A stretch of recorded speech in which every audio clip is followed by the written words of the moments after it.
la table ronde, et pas ronde comme d'habitude, je vais livrer un exercice, je vais vous lire la contribution de quelqu'un qui n'est pas venu, qui n'a pas pu venir. C'est Alicia Jovin. Elle est chargée de mission à la Croix-Rouge et en situation de handicap moteur. Et elle a voulu nous livrer, néanmoins malgré son incapacité à venir, nous livrer sa réflexion sur l'empowerment. On va continuer à dire empowerment, si vous voulez bien, avant d'officialiser capacitation, que j'aime bien personnellement. Elle a titré son intervention Empowerment, redistribuer les pouvoirs. Excusez-moi, donc je vais lire parce que je ne suis pas vraiment spécialiste du sujet. Pendant des siècles, nous nous sommes évertués à faire reconnaître les capacités des personnes en situation de handicap, de ceux qu'on jugeait justement incapables. Ce n'est pas sans effort que ces personnes sont sorties de l'ombre, pour une minorité malheureusement, et que les mentalités ont malgré tout changé. Lorsque ces personnes ont enfin accès à des activités, à la société, quand on leur reconnaît des capacités, que se passe-t-il? Que fait-on de ce pouvoir d'agir? Ce n'est pas exactement là et dans notre actualité que se pose la question de l'empowerment. Mieux, ce n'est pas une question, c'est une attitude, un devoir, une pensée commune. Alors, tout d'abord, l'empowerment, c'est exprimer un choix. C'est pourquoi toutes les situations, les associations, les services qui accompagnent des personnes en situation de handicap, notamment les enfants, doivent intégrer la prise de décision et le pilotage de son projet de vie dans l'accompagnement. L'empowerment devrait être dans le système d'éducation en milieu ordinaire. Effectivement, on devrait donner à tout le monde la capacité, l'empowerment, le moment d'empowerment.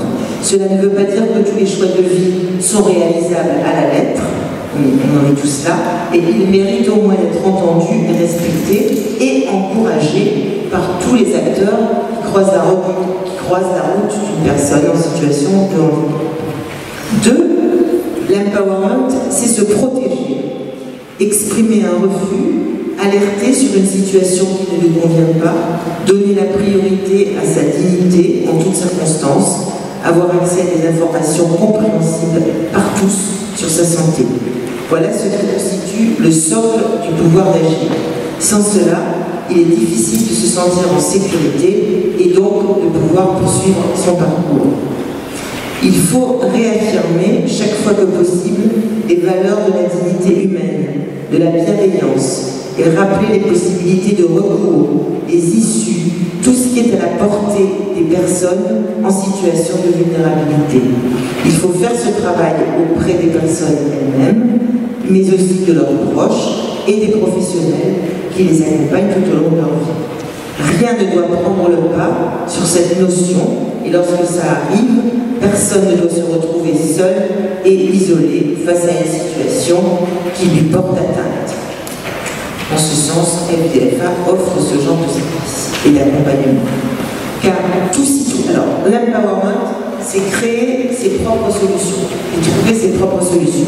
Tout citoyen a le droit d'accéder aux technologies et aux outils les plus innovants qui lui sont dédiés, pourvu que cela améliore sa qualité de vie.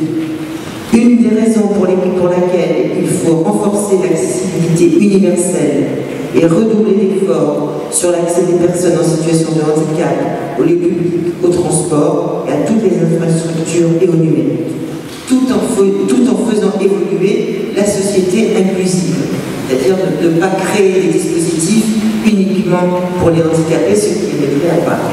En effet, il n'y a que par le réseau, l'immersion, l'inclusion au milieu ordinaire et l'interaction entre pairs qu'une personne peut prendre du recul sur son parcours et développer ses compétences.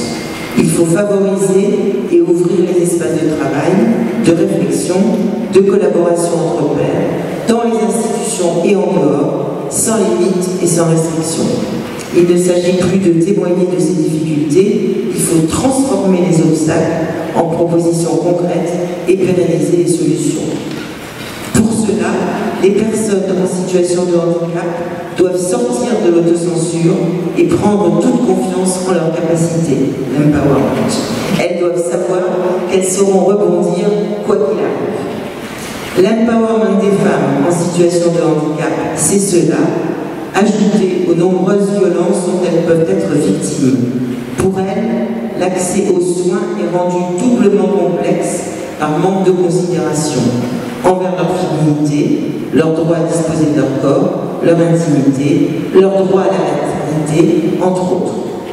Aujourd'hui, plus que jamais, il est nécessaire de prendre en compte la question du handicap dans tous les combats et les messages actuels qui concernent les femmes.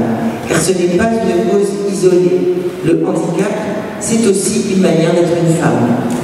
Éduquons ces femmes, leur entourage, les professionnels à cette question, à jamais la perdre de vue. Il faut informer ces femmes de leur droit à être elles-mêmes et à ne pas subir ni le handicap, ni le genre comme un fardeau, mais plutôt à en faire une richesse personnelle. L'empowerment, c'est aussi la responsabilité de se défendre, d'exister et de réagir, d'abord et avant tout par soi-même. À tout moment, il faut accompagner les personnes en se posant la question suivante: et si demain nous n'avions pas de solution, que pourrions-nous créer? Voilà, c'est la contribution d'Alicia Jovin, chargée de mission à la Croix-Rouge.